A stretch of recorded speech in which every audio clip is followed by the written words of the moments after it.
Hello guys, you're welcome back to your favorite YouTube channel, Naija News and Entertainment.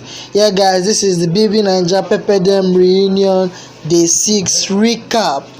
Yeah, and I'll be bringing to you highlights of everything that happened on your favorite TV reality show.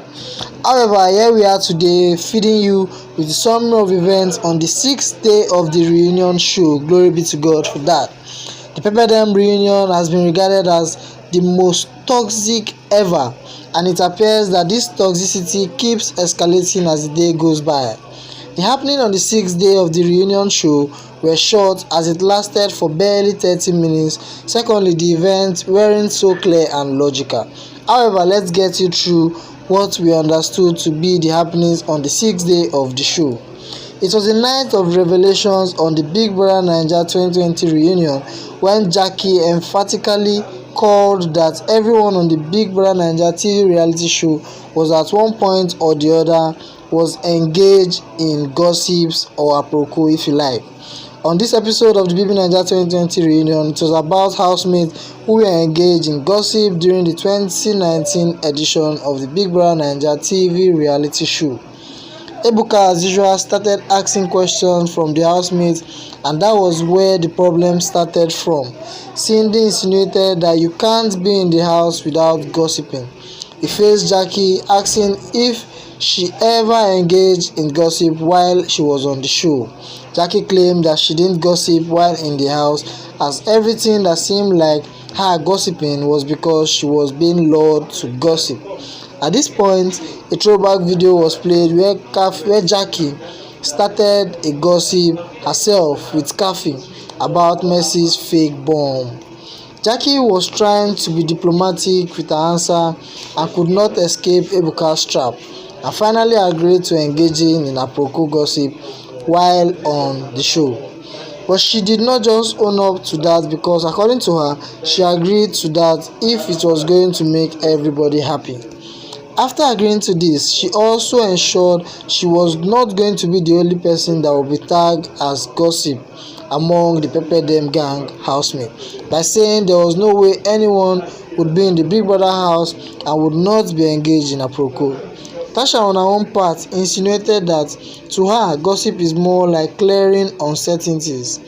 On the other hand, Thelma also thinks when the names of those who fall into that category are to be mentioned, Shei's name should come first. Then the question would be if men also can be said to be engaged in gossip. She believes that with her experience with Shei on the show, he is more of a gossip than any other housemate who have been tagged a gossip before now.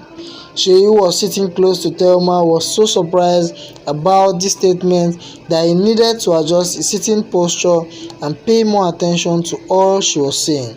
Ebuka said he doesn't see gossiping as something very bad, as he has been on the show before, and doesn't see gossiping in the show as something terrible. The question now is it true that she is the head of the aproko team members among the housemates? Because that cap has been moving from one person to another. Again, do men also gossip? Maybe the question would be better asked the other way around. Between men and women, who do you think gossip more? Anyway, moving on, something interesting happened on the show.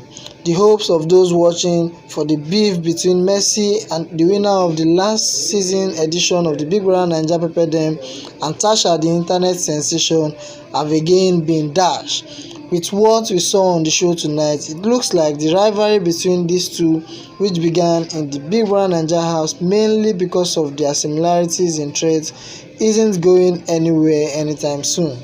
Tasha and Mercy have been wearing parties, and their rivalry has been further fueled by their fan bases, titans for Tasha and mercenaries for Mercy. Tonight on the reunion show, Ebuka opened up a healing wound, and the sore just became worse.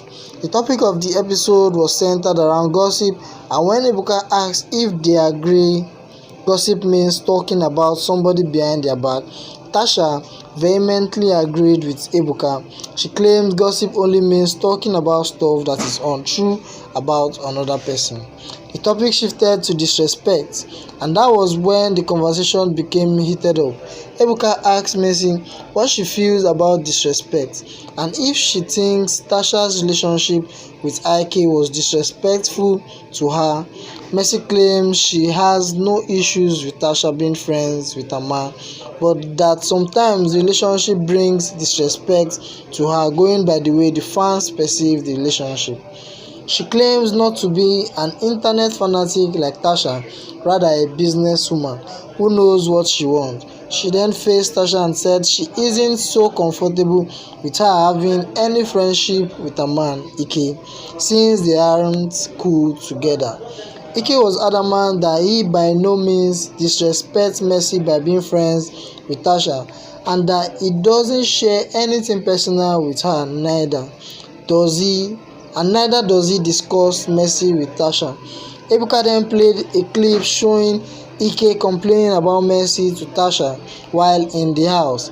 The expression on Mercy's face was uneasy while Tasha wore a mischievous smile on her face. Ebuka turned to Tasha and asked her why would she want to be friends with the boyfriend of someone that she perceives an enemy, and that isn't she feeling she's being disrespectful to the relationship between Ike and Mercy. Again with a mischievous smile, Tasha told Ebuka she has no comments based on what Mercy said. Ebuka twisted the question to her directly, asking the question, and Tasha again declines to comment. Next on the show, she finally apologizes to Thelma for saying her dead brother was buried with her success. Recall when the housemates were in the house, she had said that Thelma's dead brother was buried alongside with her destiny and all her successes, therefore she would never go far in life. This really shattered Thelma's heart and that of her family since they were still bereaved over the loss of their first son. Explaining what happened, Thelma said she was initially infuriated over what she said but had to bury the hatchet. She even had to hug him when they all left the house despite the fact that his words wounded her. Thelma, however, wasn't fully settled with Sheyi since he had never apologized to her personally. Sheyi only muttered "I'm sorry" quickly during one of the interviews he had outside the house. She said that Sheyi should be tagged as the #1 aproko gossip in the house. Thelma couldn't figure out why Sheyi would drag her dead brother into an inconsequential issue they had in the house. Sheyi was not happy with Thelma because she was making noise, adding to his discomfort when he was serving the punishment leveled against him by Big Brother. He then had to retaliate by farting on Thelma's face. Thelma used a fragile hand to hit him lightly, and that was all. In Sheyi's defense, Mercy Lambo apologized to Thelma, adding that Sheyi was drunk and didn't really know what he said. She was the one that blew things out of proportion when she had problems with Sheyi by letting outsiders know how vile Sheyi is. At first, Sheyi was prevaricating and didn't want to apologize. He said Thelma had nettled her and was still trying to justify his verbal attack on her. He said he did that and enjoyed what he said. Being angry is actually his and he wouldn't want anyone to pick on him. Ebuka had to jolt him back to reality that no matter what Thelma had done to him, he shouldn't have involved her dead brother into the squabble. And since family is always touchy and personal, she had to take responsibility for his tomfoolery and for the sake of the record, apologized with his whole heart. He still insisted that he didn't know when he said that, but he was really penitent. He was, however, being unnecessarily illogical. He should have gone straight to apologizing than beating about the bush.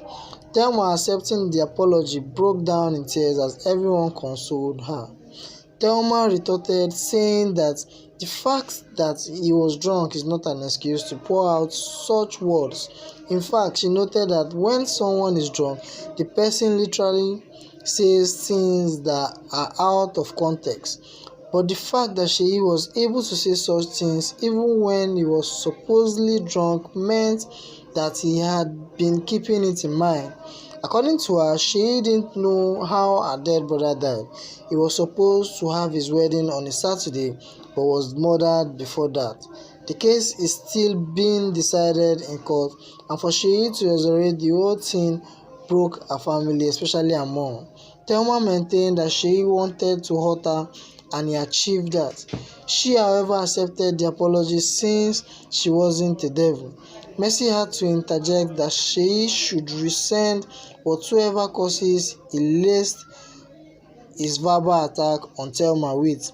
Sheyi did and hugged Thelma. The show was abruptly brought to an end. However, a snippet of the next episode was showed that saw Mercy and Omoshola eating up against each other. Until we watch the next episode, only then can we find out what went wrong between Mercy and Omoshola. Until then, stay safe. Yeah guys, and I hope you enjoyed this, and if this is your first time of viewing my channel, please don't forget to subscribe and also hit on the bell icon to get new notification when a story drops.